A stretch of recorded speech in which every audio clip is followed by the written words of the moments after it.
En la República Dominicana, una de las zonas de mayor vulnerabilidad ante desastres naturales es la provincia de Azua. Tras haber identificado niveles de preparación ineficaces para hacer frente a estas amenazas, se desarrolla un proyecto que busca contrarrestar este problema. Ha habido una unificación de criterios desde el sistema nacional hasta las unidades de gestión, que estamos hablando ya el mismo idioma. Antes hablábamos operativamente las unidades, o sea, en los municipios hablábamos operativo, pero en el COE se hablaba técnico. En Azua, las inundaciones representan un constante dolor de cabeza que ha dejado a comunidades incomunicadas por días, pérdidas humanas y materiales. Porque nuestro pueblo en los momentos de desastre se inunda y quizá íbamos todos a un lugar cuando nos avisaban que había un problema de inundación, no sabiendo que estábamos perdiendo económicamente y material humano. Nosotros estamos preparados para cuando se nos presenten esos fenómenos en nuestro municipio en sentido general. Con posterioridad al impacto del huracán Sandy en la provincia de Azua, se identificaron niveles inadecuados de preparación a nivel municipal para hacer frente a catástrofes naturales. Es por esto que a través del proyecto Alertar, Informar e Incluir, se busca capacitar a líderes comunitarios claves para crear conciencia de la importancia que tiene prevenir estos eventos. Estamos preparados, ya hemos realizado algunos eventos, en alguna lluvia fuerte que han llegado.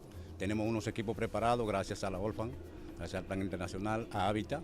Nos ayuda a tener conocimiento y nos ayuda a capacitarnos para enfrentarnos a cualquier evento o fenómeno natural, los cuales siempre están afectando a nuestra comunidad cuando menos lo esperamos. Eso nos ayuda a desarrollar nuestras capacidades para así evitar lo que se le llama pérdida de vida.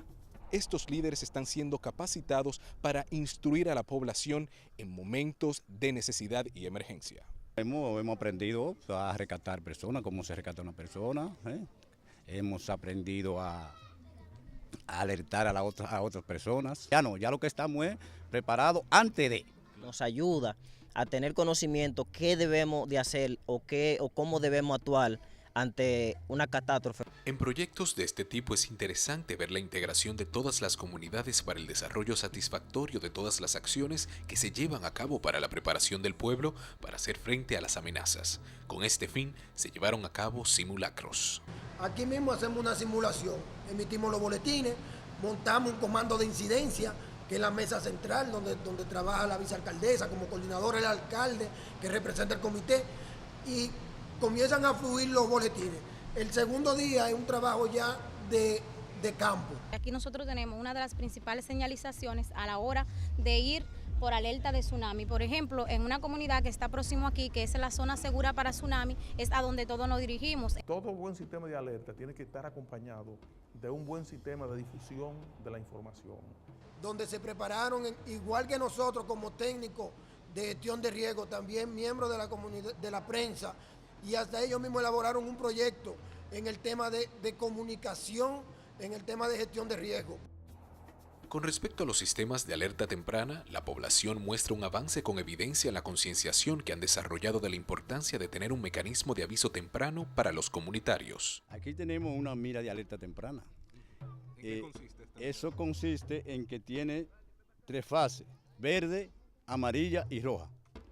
Mientras está en la verde, nosotros no nos hemos preocupado. La preocupación es cuando ya está subiendo a la amarilla, que ya viene casi mente el peligro. Inclusive la utilizamos recientemente con un simulacro sobre tsunami, que son unas campanas que nosotros alertamos para que la comunidad se oriente y pueda salir al punto de encuentro a través de la señalización. Es interesante ver las diferencias que hay ante el planteamiento del tema de apoyo de parte de las autoridades. Que hemos tenido el apoyo incondicional de nuestro alcalde Rafael Hidalgo Fernández en todo lo que ha sido posible. Tenemos la debilidad que las autoridades nunca apoyan esta cosa en la comunidad. Primeramente, la disponibilidad de las autoridades, y donde yo vivo he visto poca ayuda de las autoridades.